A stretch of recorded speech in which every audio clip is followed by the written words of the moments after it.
Hello नमस्कार दोस्तों। मैं अमित गोस्वामी आप सभी का हमारे यूट्यूब चैनल पर स्वागत करता हूँ। एनटीपीसी 6 जून फर्स्ट शिफ्ट में जो भी क्वेश्चन मुझे मिल पाई है वो आपके सामने है और उम्मीद है कि इसी के आसपास इसी से रिलेटेड क्वेश्चन आपके आने वाले शिफ्ट में पूछे जाए। ठीक है, संविधान संशोधन से आपके एग्जाम में कल भी पूछे गए थे, आज भी पूछे गए हैं। तो संविधान संशोधन अब तक के जितने भी है वो आपको अच्छे से याद करके जाने हैं। तो ये कुछ प्रश्न हम इसको देख लेते हैं। संविधान संशोधन 105वां किससे संबंधित है? तो ये ओबीसी सूची बनाने का अधिकार, यानी कि राज्य जो है वो अपनी ओबीसी की सूची बना सकते हैं। ऐसा संशोधन किया गया है 105वें संविधान संशोधन के अंतर्गत। तो कुछ महत्वपूर्ण जो संशोधन हुए थे उनको आपको अच्छे से याद कर लेना है। जैसे एक तो आपका जीएसटी वाला है, और जो 370 का दर्जा हटाया गया है जम्मू कश्मीर से, ये वाला है। AWS का जो 10% आरक्षण का है ये वाला है। ये कुछ ऐसे संशोधन हैं जो अक्सर आपके एग्जाम में आते हैं। अप्रैल 2025 तक कोहली ने कितने चौके और छक्के लगाए हैं? तो बहुत ही गंदा क्वेश्चन है। 1000। ठीक है, ये इसके बारे में कुछ कहा ना जाए वही ज़्यादा अच्छा है। पर्यावरण संरक्षण अधिनियम ये कब लागू हुआ? एक तो पर्यावरण संरक्षण अधिनियम और एक टाइगर संरक्षण अधिनियम, ये दो है। आपके एग्जाम में ये अल्टरनेट करके पूछ लिए जाते हैं, तो आपको याद रखना है पर्यावरण संरक्षण अधिनियम 1986। भारत व भूटान के बीच भौगोलिक विशेषता पूछी गई थी, तो सीमा लगती है किस भौगोलिक विशेषता के आधार पर है? तो हिमालय पर्वतीय है भारत और भूटान के बीच में। 2023 तक नवीनकरणीय ऊर्जा के मामले में भारत की क्षमता कितनी है? तो 100 गीगावाट। एक आपके एग्जाम में पूछा गया था, डेजर्ट साइक्लोन युद्ध अभ्यास किन के बीच में होता है? भारत और अमेरिका के बीच में होता है।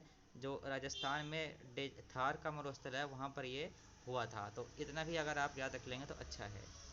एसडीजी ये पूछा जाता है। एसडीजी तो एसडीजी की फुल फॉर्म आपको याद कर लेनी है। किसके द्वारा जारी किया जाता है ये?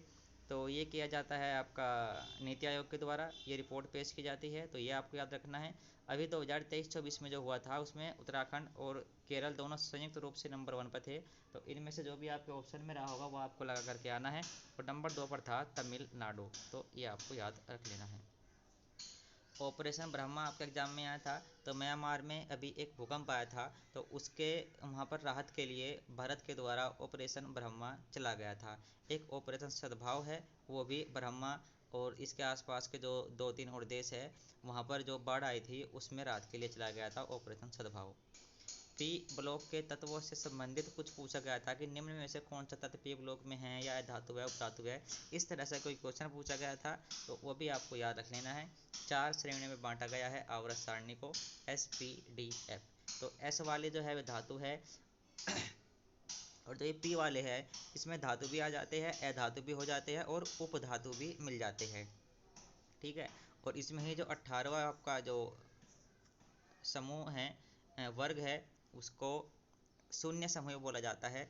ठीक है, उसमें जो आर्गन है, जेनोन है, रेडोन है, इस तरह की गैसें पाई जाती है। 2025 तक कितने हाईवे या फिर एक्सप्रेसवे का काम कंप्लीट किया जाएगा? तो ये किया जाएगा 15। ठीक है, तो कुछ इस तरह से उल्टे सीधे क्वेश्चन भी आपको देखने को मिलेंगे। करंट अफेयर आपका जो आ रहा है वो आप कह सकते हो नवंबर दिसंबर से लेकर आपका अप्रैल तक का करंट अफेयर पूछा जा रहा है। सम्राट कनिष्क किस धर्म से है? तो बौद्ध धर्म से संबंध रखते हैं। जो कनिष्क है कुषाण वंश से इनका संबंध है।